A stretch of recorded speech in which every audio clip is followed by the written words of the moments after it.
Ray, you're a critic of both ends of the explanatory spectrum, both criticizing materialism as an incomplete description of the world and criticizing traditional religious aspects in terms of God doing it all.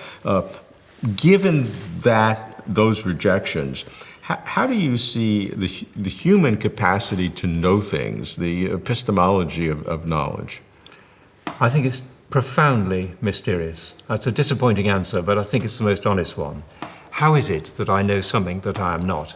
How is it that I'm aware of objects that transcend my experience of them? Even as something as homely as being aware of a cup, I'm not only aware of what is being delivered to me by light rays, but I'm aware also that that cup has properties that are hidden from me. It has a back, it has an inside, it has a weight, all of those things, which I can confirm when I lift it up or walk around it.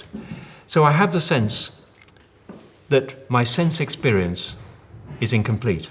And that's one of the, it seems to me, the most profound aspects of human beings, that we are not only see things from perspectives, but we are aware that we're seeing things from perspectives.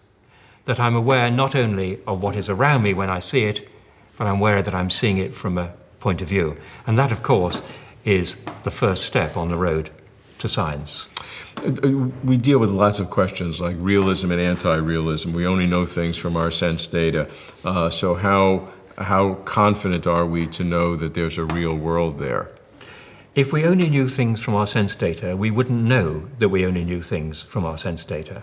Just like people sort of say, all our knowledge is perspectival. And you say, well, hello, from what perspective did you come to the conclusion that our knowledge is perspectival? So clearly we transcend those limitations.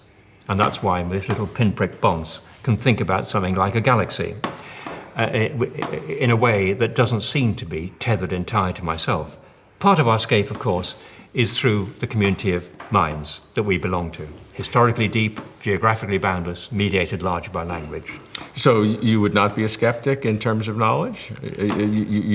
You sound like you're a very different point of view, because you reject the typical materialistic approach to sense data, but yet you're adding other apprehensions that I don't know where they come from.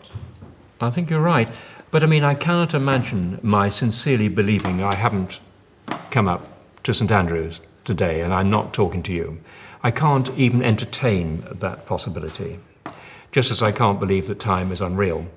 So the fact that I can't believe it, I'm a bit like C.S. Peirce, who said you shouldn't have philosophical positions you can't believe in your heart. And so in a way, I'm an instinctive realist. And I'd have to have some pretty good arguments and modern arguments to set aside some of the folk ontology of everyday life. When we dream, almost all the time we don't know we're dreaming. And we have the most outrageous experiences, and sometimes I have a very logical approach to things and yet don't know can't recognize all the absurdities that are around that. So I don't know that that's not reality at the time, even though it's absurd. But the very fact that you can refer to dreams implies that you're not dreaming all the time. In fact, if we dream that we are dreaming, we are close to waking, as Novalis said. But it seems to me that the very fact we have the notion of dream and wakefulness, that we have the notion of illusions and so on, indicates again a transcendence of a state of illusion. I mean, the mid-last century Oxford philosophers used to make the point that basically, if all that we took for reality was illusion, we'd have no use for the word of illusion. What is the fundamental element that you tie your epistemology to? What's the rock bottom? I think the rock bottom is what things appear to me when I'm walking in everyday life. I mean, or particularly in emergencies. You know, think of a philosopher denying the existence of an external world, and then his wife says the baby's fallen out the cot. Suddenly, you become a straightforward realist, don't you? And I think if I'm a realist in everyday life, there's an obligation that I should be a realist, unless I've got very good arguments against it in my philosophical thinking.